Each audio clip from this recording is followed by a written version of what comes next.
Professora, está tendo esse ataque do Elon Musk através, principalmente, de um bandido foragido da justiça, que é o Paulo Figueiredo Neto, neto do Uhum. último ditador do O regime militar. ditador.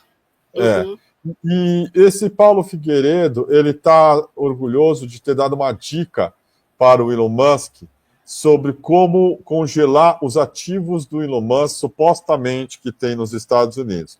O Elon Musk respondeu para ele aqui, interesting. Ele fala assim, ele, Moraes, não precisa, assim que ele for adicionado a uma lista de, aqui diz, pessoas que são indesejadas, desse OFAC, que é um órgão que arregimenta todas as pessoas, os investidores, todo mundo que tem dinheiro lá fora, as instituições financeiras imediatamente fecham suas contas bancárias, incluindo as do Brasil, para que não sejam sujeitas a sanções secundárias. O presidente Trump pode fazer isso a qualquer momento, a seu critério, por meio da lei Magnitsky, ele cita aqui, Magnitsky Act. O Elon Musk fala interesting, tá? Eu vou dar um perfil rápido desse Paulo Figueiredo aí. Ele surgiu com assim, mais fama na Jovem Pan, sempre, claro, alinhado com o neonazismo aí, com a extrema-direita, com o bolsonarismo. E aí ele foi demitido, tal, acabou virando blogueiro independente, fugiu para os Estados Unidos, e nos Estados Unidos, tem uma coisa interessante sobre ele. Ele chegou a ser preso por causa de um golpe que ele deu juntamente com Donald Trump. Ele é acusado e foi condenado por delitos financeiros. É um dos principais implicados na chamada Operação Circus Maximus do Ministério Público Federal, acusado de um esquema de corrupção de diretores do Banco de Brasília, o Paulo Figueiredo Neto, isso em 2019, tá bom? Depois de um empreendimento imobiliário cujo sócio era o Donald Trump. Tem foto dos dois juntos. O Trump é um vigarista contumaz, é um bandido, o que explica muito a derrocada no Império Americano. E aí diz aqui, entre os delitos contra o sistema financeiro cometidos por ele, o MPF destacou pagamentos de propinas, no total de 20 milhões de reais, aos dirigentes do BRB em troca de investimentos de recursos de fundos de pensão no Trump Hotel, localizado na Barra Funda, na Barra da Tijuca, no Rio de Janeiro, no valor de 120 milhões de dólares, tocado por investidores brasileiros abrigados na LSH Barra Empreendimentos Imobiliários, entre eles o Figueiredo Filho, que seria operado pelo grupo do presidente americano. Como não é bobo nem nada, o velho Donald sentiu o cheiro de queimado e se desligou do projeto antes de estourar o escândalo.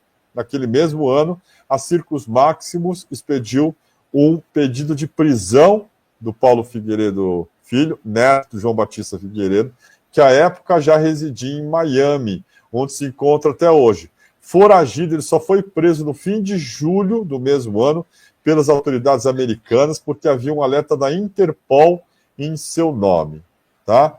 Ele ficou 3 meses atrás das grades, no dia 22 de outubro, a 6ª turma do Superior Tribunal de Justiça substituiu a prisão preventiva por medidas cautelares.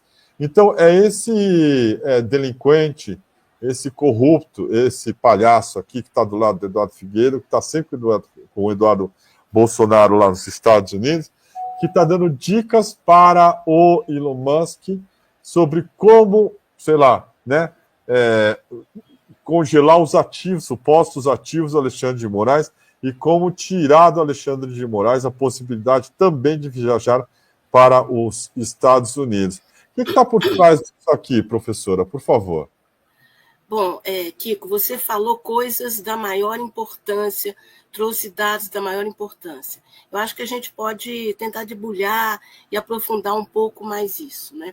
Quer dizer, eu acho que está mais do que nunca, né, nítida a conexão que existe entre os golpistas de 8 de janeiro de 2023 e aquele golpe, né, lá atrás, sexagenário, né, de 64. A ideologia, a visão de mundo, os parceiros externos são os mesmos, né? Começando por essa figurinha, né?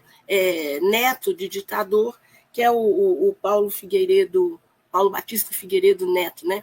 que você acabou de dar a ficha É dele. filho, ele é Paulo Figueiredo Filho e ele é neto do João E Batista. ele é neto do João Batista, o último ditador brasileiro, né? Então, quer dizer, tá muito clara quais são as vinculações. Agora, o que eu vejo de novidade, eu acho que isso é que está, digamos assim, complicando a ação dos golpistas, é que em 64 o argumento era sempre a questão do comunismo, né? Temos que combater o comunismo, era Guerra Fria, né? Havia todo um medo, Cuba, né? Era enfim, apresentado como um risco para a América Latina. Mas nessa última tentativa de golpe, a gente vê que a coisa era muito mais complicada, né? Porque não se tratava de combater comunismo ou o que quer que seja. Era um bando, né, que não tinha projeto, que não tinha proposta, que não tinha nada. O único objetivo era continuar no poder, agarrado às tetas do poder. Então, era um golpe para nada, a não ser para benefício de uma curriola e a sua turminha mais próxima. E isso é importante a gente destacar, porque olha, por exemplo, quem são os grandes inimigos dos golpistas. De um lado, o presidente Lula, que havia sido eleito e tomado posse, e que ninguém pode dizer que seja comunista ou sequer de esquerda. É um social-democrata, né? A outra figura marcada para morrer por esses golpistas era o vice Geraldo Alckmin, um cidadão de centro, com muita, mas muita boa vontade. Alguém pode dizer que ele seja um cidadão de centro-esquerda. E era outro marcado para morrer. E olha, o terceiro dos marcados para morrer, e que talvez o que inspire mais ódio desses golpistas, que é o ministro do STF, na época ele estava também no TSE, Alexandre de Moraes, que não há boa vontade que diga que ele é de centro-esquerda, ele é de centro, ponto. Né? Mas é uma pessoa que está fazendo muito bem o seu trabalho. Não é muito fácil encontrar perfis desse jeito. Né? E ele está sendo muito pressionado, como o governo brasileiro como um todo, não é de agora, não é? No próprio episódio da Venezuela, né, quando o Brasil vetou o ingresso da Venezuela nos BRICS, etc., o presidente Lula não é de ficar, né, falando, dizendo, mas é óbvio que tinha uma tremenda pressão por trás. E essa pressão que a gente está começando a ver agora, com muita força, em cima, nesse primeiro momento, do ministro Alexandre de Moraes, né, tentando bloquear. Eu nem sei se ele tem dinheiro no exterior, né, mas se tiver, não está errado, porque numa situação política delicada, eu acho que ele precisa, sim, se defender sua família para alguma eventualidade, não é? Mas não sei se ele tem recurso no exterior. E também tentando impedir que ele vá aos Estados Unidos, ora bolas, né?